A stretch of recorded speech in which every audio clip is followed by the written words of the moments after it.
I'm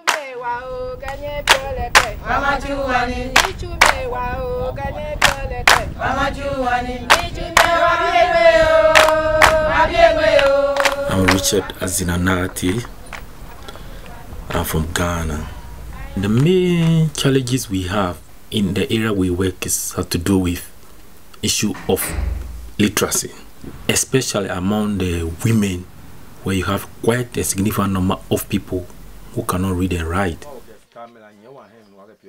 Village Aid started in 1989. It was set up by a gentleman called Andrew Kingman. He had been on a gap year and it had left a big impression on him, the state of rural poverty in Gambia, and he came back to his local community of Bakewell and decided to set up Village Aid. There was local funding from the Rotary Association of Bakewell, a lot of donors wanting to support Andrew in his venture. It started off very much as a link between Bakewell and rural communities in West Africa. We'll be traveling to one of the project communities, specifically Boyunya, in the Lower Manyakobo district, who have been carrying out reflect activities for the past 4 years. Reflect Literacy is really about working with people in rural communities, taking as the starting point their own knowledge, their own understanding, and they have a far deeper understanding of what their own priorities are, what the needs in the communities are.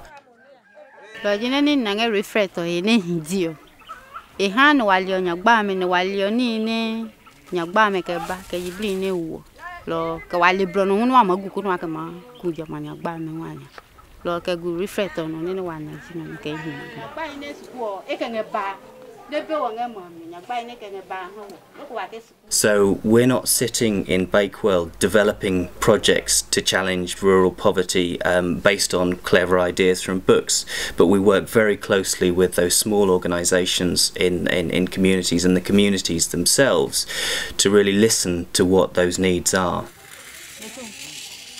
The line you can see, the graphic on the ground represent the Boyunya community, showing the roles, some of the things that they have in the community. Now when they came out with this one, they went further to identify things that they don't have. Then some of the things that they mentioned that they don't have include market, school, toilet, commerce, and electricity. And they went further to discuss and came out through voting that school is the most pressing need, that they need to work on it as early as possible to save their children. When you ma lodi, nichum titrigo bem. Le tenichumio, ne jesuku ne waye hidio. No inopo yo wane blonga nichum hiyo kunwa machuni. Lo bunuko.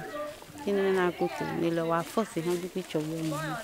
Jine eyeboa ni ka Bible kan de soletu lo se hu ni ne anidwa yo anye na mo ni ne aba hemu ebi lo se hu apale han.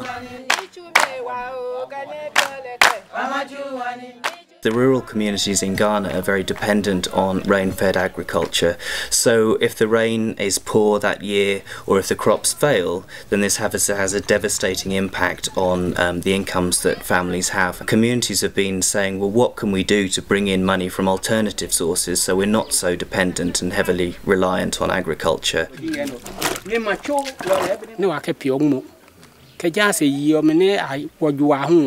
Skabe wadi no aka woju go me school fees loji wa problem wa we niche ke jano le mangule kan juko ma school oji de meni wa hi ke sakan wa inska ne be fe bi e ka kan no ko ke ban school o na no ke ya ke moni cho we hu e sa no oni chumi hi no na no ko ngofosin ne ka che bon no ko no nye no ya loji wa nyagba ne wa hi wa we niche.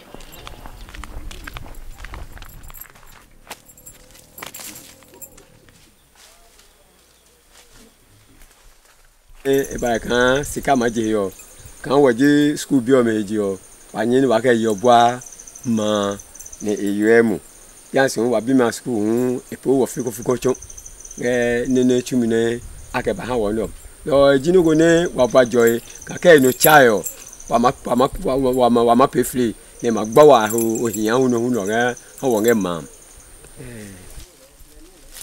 agbi ono Who am I beyond?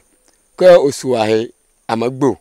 Lord Joko Matamio, Aswahe, look at a poom kakino, Uswahe, look on Bata, or Mo Tade, no more look at Winnie, no more boo pay, look on my name Aswahe, Capijan, Le Acomot, I deep the winner Agbion Samia.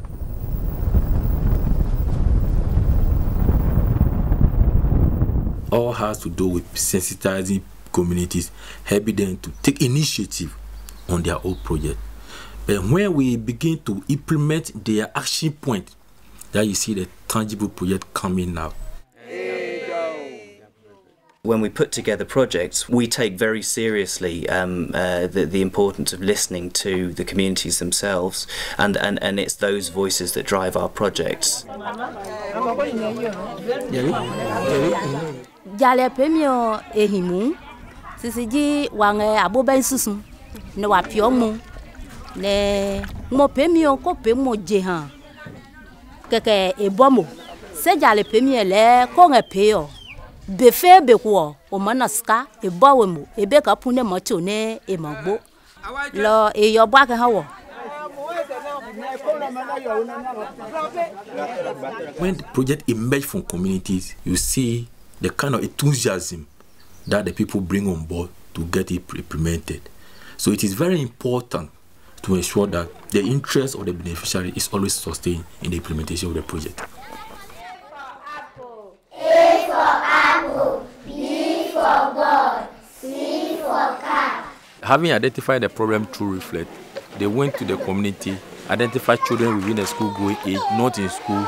They registered them, looked for 2 teachers, and asked the college to provide them this space, and they started taking the children through education. And they managed to get a plot for a building, and they are looking up to Village Aid to support them, put up the structure for the children.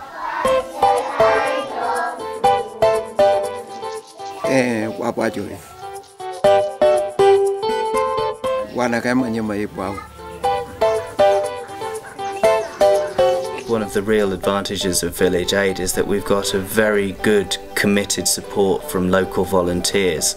We're only a small organisation, we have 2 full-time members of staff, but we're able to do an awful lot in terms of our projects with the level of volunteer support we have. There are people who have been with Village Aid right from the start, since 1989, regularly attend our volunteers meetings and really love to hear about the kind of work that we're involved with.